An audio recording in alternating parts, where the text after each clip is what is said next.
जय श्री राम दोस्तों, आप देख रहे हैं YouTube चैनल ज्ञान स्टार प्लस। तो दोस्तों, आप सभी का हार्दिक स्वागत और अभिनंदन। दोस्तों, आज हमने कमेंट चुना है श्रीमान ओम प्रकाश सिंह जी का, और ये लिखते हैं, फिरे दुबकते सारे देवा अपनी जान बचाने को, फिर क्या जरूरत पड़ी देवों को समुद्र मंथन कराने को। दोस्तों देखिए, मैं जब तक इनके इस कमेंट का उत्तर खोजता हूं, तब तक आप सभी से मेरा निवेदन है कि जिन भाइयों ने अभी तक हमारे चैनल को सब्सक्राइब नहीं किया है, तो बे भाई हमारे चैनल को सब्सक्राइब जरूर कर दें, साथ ही बेल आइकन को भी प्रेस कर दें, जिससे कि आने वाले वीडियो का नोटिफिकेशन आपको मिलता रहे। दोस्तों, एक बार ऐसा हुआ कि एक विद्याधारी स्त्री एक बहुत सुंदर माला लेकर के घूम रही थी। उस माला में इस तरह की खुशबू थी मानो कि मदराचल पर्वत पूरा का पूरा अर्थात यहाँ आ गया हो। इस तरह की खुशबू उस फूल की माला में थी। तो उसने जब वह घूम रही थी, उसी स्थान पर दुर्वासा ऋषि, जो अपने क्रोध के लिए विश्वविख्यात थे, वे वहां घूम रहे थे। उन्हें वह खुशबू आई तो उन्होंने उस माला को उस स्त्री से मांग लिया। उसने प्रसन्न होकर के उस माला को ऋषि के लिए दे दिया, और दुर्वासा ऋषि ने उस माला को अपने गले में धारण कर लिया। दोस्तों, दुर्वासा ऋषि के पास क्षमा के लिए कोई स्थान नहीं था, और उनके क्रोध में संपूर्ण पृथ्वी का कल्याण बसा हुआ था। होता क्या है, उसी स्थान पर इंद्र भी अपने हाथी पर बैठ करके आ जाते हैं। तो इंद्र ने देखा कि ये खुशबू कहां से आ रही है, तो देखा कि गले में माला पड़ी हुई है ऋषि दुर्वासा के में। ऋषि दुर्वासा से इंद्र कहने लगे कि ये माला आप मुझे दे दो। तो दुर्वासा ऋषि ने उस माला को इंद्र के लिए दे दिया। इंद्र ने जब अपने गले में डाला तो उस खुशबू से परेशान होकर के उन्होंने उस माला को उस हाथी की गले में डाल दिया। हाथी भी परेशान हो गया। उसने अपनी सूंड से उतार के उस माला को फेंक दिया, कुचल दिया। ये सारा वृत्तांत, ये सारा दृश्य महर्षि दुर्वासा देख रहे थे। महर्षि दुर्वासा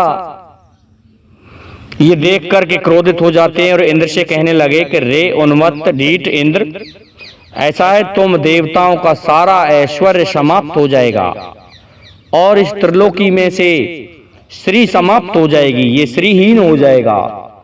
दोस्तों, इंद्र ने अनुनय विनय की, लेकिन दुर्वासा ने कह दिया मेरे पास क्षमा के लिए कोई स्थान नहीं है। तो इंद्र वापस आ जाता है, लेकिन दैत्यों ने उसी समय आक्रमण कर दिया।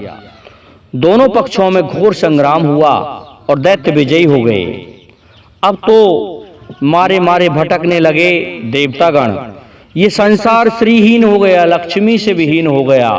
पेड़ों की पत्तियां झड़ गईं, यज्ञ बंद हो गया, दान बंद हो गया, कोई भी धार्मिक अनुष्ठान नहीं हो रहा था। देवता श्रीहीन हो गए थे। तो दोस्तों, उस समय क्षीर सागर में से भी माता लक्ष्मी विलुप्त हो चुकी थी। तो श्रीहीन होने के कारण देवताओं ने इसका उपाय खोजने के लिए कि हम कैसे दैत्यों पर विजय पा सकते हैं, ब्रह्मा जी के पास चले जाते हैं। ब्रह्मा जी ने कहा कि हे देवताओं, इसका उपाय मेरे पास नहीं है, इसका उपाय तो भगवान विष्णु ही बताएंगे। तो दोस्तों, भगवान श्री हरि विष्णु के पास में ब्रह्मा जी भी देवताओं के साथ गए, और वहां पहुंचते हैं अनेकों प्रकार से श्री हरि विष्णु, भगवान श्री हरि विष्णु की स्तुति की, और तब प्रसन्न हुए भगवान श्री हरि विष्णु कहने लगे देवताओं, मेरे पास पधारने का क्या कारण है कि हे प्रभु, हमारा ये संसार त्रिलोकी श्रीहीन हो गया है। इसलिए हम ये चाहते हैं कि कैसे भी हम दैत्यों से बचें, हमें ये शक्ति आए। दोस्तों, बल बुद्धि माया धन संपत्ति ऐश्वर्य समस्त ये श्री में ही होता है। तो भगवान विष्णु कहने लगे कि मेरे पास भी लक्ष्मी नहीं है, श्री नहीं है। ठीक है, मैं इसका उपाय बताता हूं।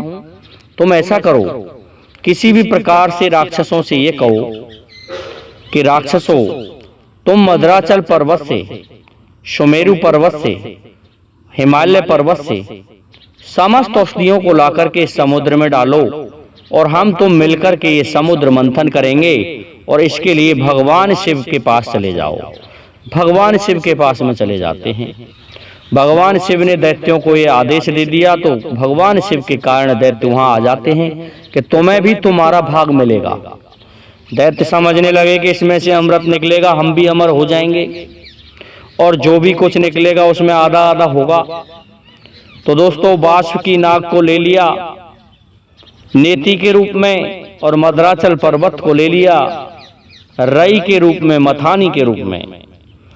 और अब तो मथने लगे उसी समय भगवान श्री हरि विष्णु ने, क्योंकि ये उनकी इच्छा थी स्त्री को प्राप्त करने की। कच्छप अवतार धारण करके अपनी पीठ को लगा लिया, जिससे वह मद्राचल पर्वत रूपी मथानी आराम से घूमती रहे।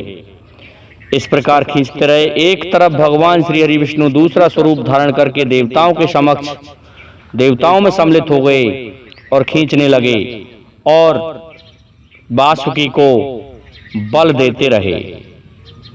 इस प्रकार उसमें से 14 रत्न निकले। उनमें से दोस्तों, जिसे हम श्री कह रहे हैं, माता लक्ष्मी जो धन वैभव समृद्धि की प्रतीक हैं, देने वाली हैं, वे भी उसी में से निकली थीं। तो असलियत बात तो ये थी कि श्री प्राप्त करने के लिए ही देवताओं को यह आवश्यकता पड़ी कि समुद्र मंथन करा लिया जाए, जिससे कि उसमें से माता लक्ष्मी निकलें और फिर से इस संसार में श्री प्राप्त हो जाए। दोस्तों, श्री ही बल है समस्त संसार का। तो ऐसा ही हुआ। उसमें से 14 रत्न निकले, जिनमें कौस्तुभ मणि, ऐरावत हाथी और श्यामकर्ण घोड़ा, कौस्तुभ मणि,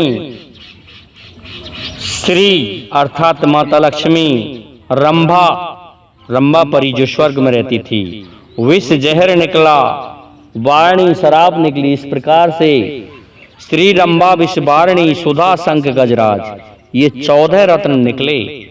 उनमें से भगवान श्री हरि विष्णु जब माता लक्ष्मी प्रकट हुई तो दोस्तों, लक्ष्मी को देख देख के प्रत्येक देवता और दैत्य प्रसन्न हो रहा था कि ये कन्या हमसे विवाह करेगी। लेकिन भगवान विष्णु आए और जबरदस्ती उनसे विवाह करके ले गए। बस यही खोज करनी थी और अन्य रत्नों की आवश्यकता नहीं थी। परंतु उसमें से अमृत कलश भी निकला। उस अमृत के लिए दैत्य दानव झगड़ने लगे। तो उसी समय भगवान श्री हरि विष्णु ने अपना मोहिनी रूप धारण करके दैत्यों और देवताओं को समझाते हुए ले जाते हैं अमृत कलश को, और सबसे पहले देवताओं को वितरण किया।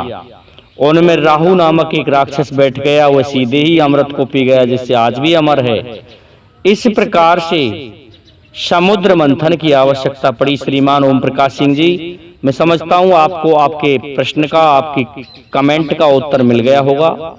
जय हिंद, जय भारत, जय जय श्री राधे, जय जय श्री राम।